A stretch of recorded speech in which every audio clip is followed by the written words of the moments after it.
ఈ బాల్కస్మని ఎవరు? నువ్వెవనివా? పెద్ద పెద్ద మాటలు మాట్లాడుతున్నావు.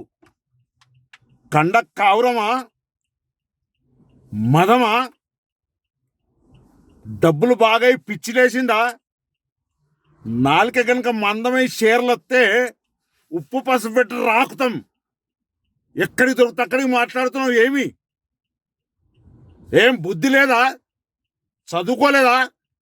జ్ఞానం లేదా?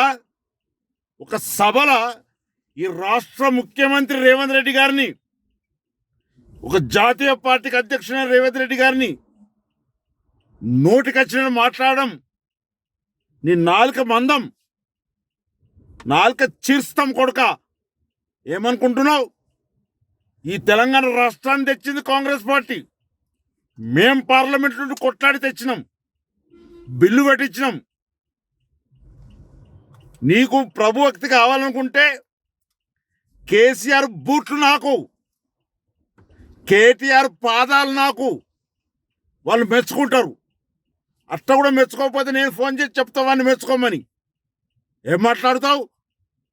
ఎక్కడికి పెడితే అక్కడికి మాట్లాడడం మంచి పద్ధతి కాదు.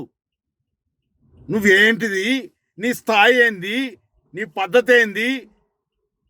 నీవు పెద్దపల్లికి పోయినాడు రబ్బర్ చెప్పులతో వేరే కొడుక. ఇంత డబ్బు ఎక్కడికి వచ్చింది? ప్రజలను ముంచి మోసం చేసి డబ్బులు సంపాదించి ఎక్కడికి పడితే అక్కడికి మాట్లాడుతూ ఉన్నావు కొడుక. నీ సంగతి తెలుస్తారు.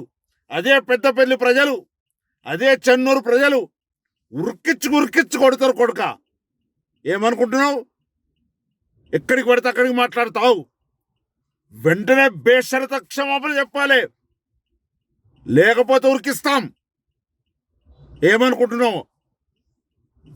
ఇది హెచ్చరికగా భావించవలసిందిగా డిమాండ్ చేస్తూ ఇంకోసారి ఇలా మాట్లాడితే పెద్దపల్లి ప్రజానీకానికి విజ్ఞప్తి చేస్తున్నాను.